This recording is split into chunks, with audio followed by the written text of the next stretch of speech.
Shalom, Maspuka. I hope everyone is doing well today. This message, Yahuah is saying to us, make ready for the battle. Before I begin, I don't know how many parts this is going to be. Will be lengthy. I'm not even finished figuring out how I'm going to put it together. But it will be lengthy. I'm going to take my time. This is a very important message. This is something that you must have. It's something the Most High want us to know. Our enemy has done a job on us. He's really done a number on us. Don't get me wrong. We were once powerful, mighty. We were warriors, and we sinned. And because of the iniquity, because of breaking the law, we became wimps. We went from being warriors to being wimps. Yes, today Yasharal is a wimp. You could do a message and show how we are wimps, how we are ignorant, how we are fighting each other. And it's because of the number that the enemy has done on us. He used his religion, Christianity. It made us wimps. It had us talking about a spiritual fight and a spiritual warfare. But once again, I've been trying for the longest, and some of you are getting it. Some of you are getting it, that this spiritual thing, it caused us to become wimps. Our people fought real wars. You can't find anywhere where it was a spiritual war. And so this made us wimps. They taught us, if I strike you on the cheek, turn to the other cheek. You see, they put this stuff in there to make us wimps, and they wanted us to be wimps. Now, the question is, Yahuah is saying, make ready for the battle. The question is, when is the battle? Now, this is something that our people, we don't understand this. But after you receive this, you're going to see from the scripture what it's saying. And it's been here all the time. We just don't have anyone to put this together for us. And it's amazing how we can't go into the scripture and find these things out and bring it out to the people and then let the people decide which war they're going to be a part of. Right now, I hate to say it, I just saw a couple of days ago camps teaching their people, what are they going to do for this battle? Are you ready for the battle that's coming? They're talking about the war that the enemy is going to make with the righteous. He's talking about Jacob's trouble, and they don't have an answer. And this is not the battle the Most High is telling us. The enemy is going to make, according to what the scriptures say, the enemy, and I've been over those scriptures, I'm not going back over them. The enemy is going to make war with the righteous and overcome them and kill them. This is what's coming. But for those that's within his borders, that's why you notice I'm showing here the messages. And here was the first message, the separation. The people had to be separated. And once the separation took place, the people will end up within his borders. And then the next message the Most High gave us, there will be a meeting at the mountains. Why? Why did our people meet at the mountains? The first time coming out of Egypt.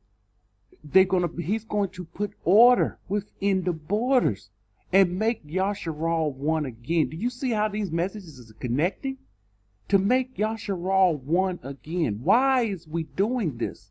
There's a reason why. And once he make Yasharal one again, he's telling Yasharal, make ready for the battle. And this battle we're going to see all through scripture. All through the scriptures. It's talking about this battle. All right. Let's go and see the first scripture. 2 Ezra 16, 16 and 40. Oh, my people, and I brought this out before, hear my word. Make ready for the battle. And those evil even be as pilgrims upon the earth. And I'm not going back over this. If you don't know what a pilgrim is, look it up. I brought it out already. But he's telling us, see, if you are steady, if you are in a comfortable place, if you are where your family is residing, you're not doing what the scripture is saying. You're not being a pilgrim on the earth. Pilgrims move. And this is what he's telling us. Move. You have to be on the move. Next scripture, Zechariah 9, and I'm going to read 11 through 17.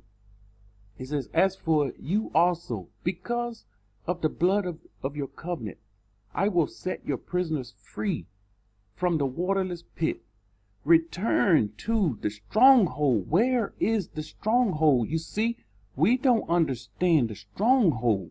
The stronghold, he's saying return. We always have something to return to. The stronghold is within his borders. This is where the people will become strong again. He says, you prisoners of hope. So right, see, he's calling us prisoners of hope. He says, even today I declare that I will restore double to you. We've lost so much. It's restoration. Restoration, we have to be restored. As I said, we were warriors. In order for us to go back to be warriors, we must be restored many, many things. He says, for I have bit Yahuah. Pay attention. I have bit Yahuah. He's bit Yahuah. He's calling Yahuah my bow. This is very important. Yahuah is considered as a weapon. Yahuah, and we're going to see this. We're going to take a little trip down memory lane. We're going to see the power and the might of Yahuah and what power he possessed.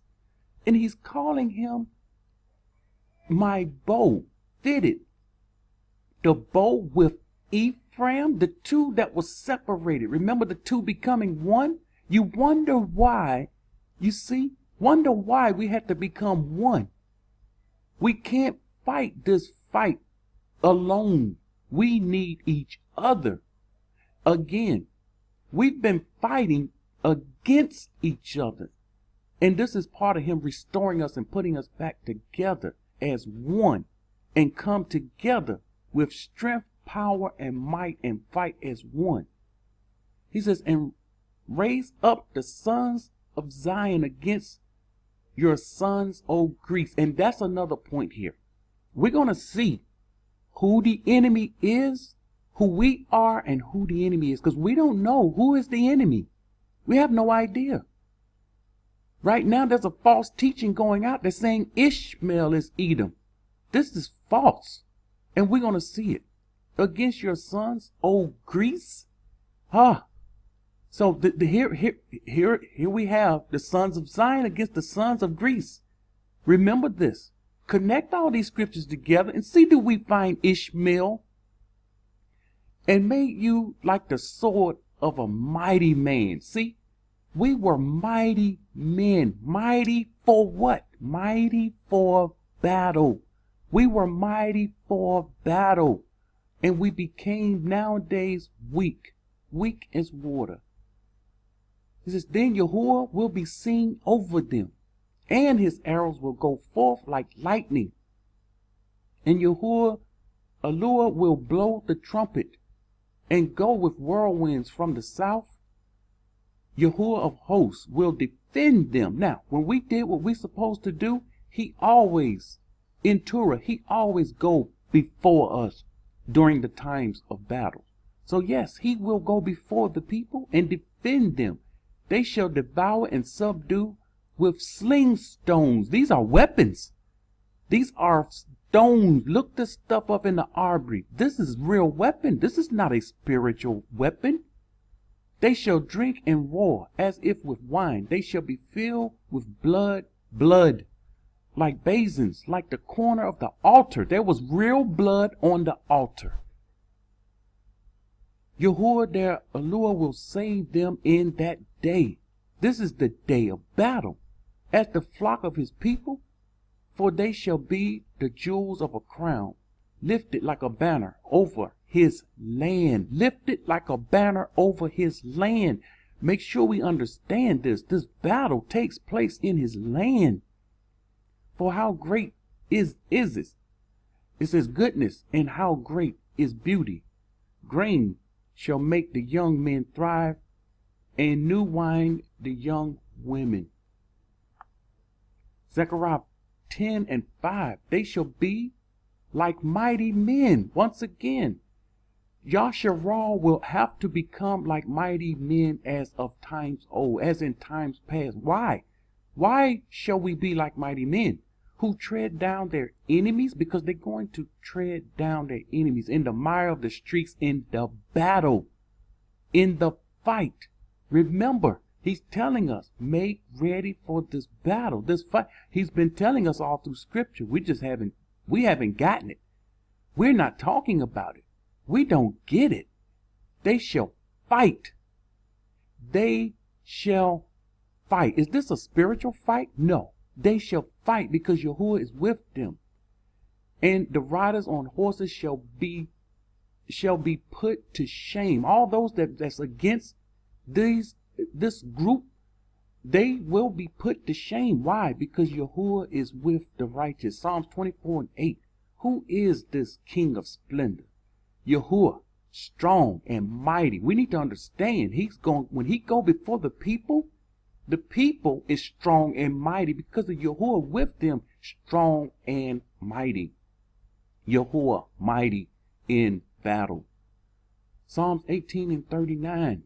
For you have armed me with strength for battle. He's going to arm Yasharal with strength for the battle. You have subdued under me those who rose up against me. Now understand, we're going to know when order is placed back within the border. Let me tell you this. There's a training process will happen. The training has already started. The Most High have shown me this training. The training has already started. And he's using his Malak to train Yasharal. He's using the Malak to train Yasharal. Ask the Most High about this. If he haven't begun to train you, if you haven't started receiving training, you're not going to be in this battle. So you need to ask him, show me this. I want to see this training. And he will show it to you. He has already started. You said, but we're not in the wilderness. No, we're not in the wilderness yet. But he has a way of dealing with his people where they are at, especially the ones that's within his borders. We will experience things those on the outside are not experiencing. Why? According to scripture, the Malaks operate within his borders, within his land. And this is where the concentration, this is where the focus and the concentration happens. Psalms 140:7. O Yahuah, the strength of my salvation, you have covered my head in the day of battle. You see, he's our shield. He covers us. Even in the wilderness, he surrounds us with a wall of fire for our protection. He protects his people, and he's not playing with those that's messing with his people. The play time will be over when Yasharal become one in the wilderness. This is when we will see things of proportions that we've never seen since we've been here on earth. Jeremiah 46:3-4. He says, order the buckler and shield. Listen at this. Order. These are weapons. Real weapons. This is not no spiritual shield. This spiritual armor. This is not no spiritual armor. He's saying order the buckler and shield. Get these weapons ready. Why? And draw near to battle. Please make sure that you pray over this. You fast over this. You ask the Most High about this. He says, draw near to battle. Harness the horse and mount up, you horsemen. Stand forth with your helmets. Polish the spears. Put on the armor. This is a real armor ready for a real battle. This is not a spiritual fight. It never was a spiritual fight. That was just to make us weak. We don't see any of our forefathers fighting this spiritual fight. This is Jasher 8:4. And they said to each other, this only betokens the child that has been born to Terah. Okay, this is when Abraham, our forefather, was born. They knew that he was going to be mighty, him and his seed. And this is the point that's coming out right here in scripture.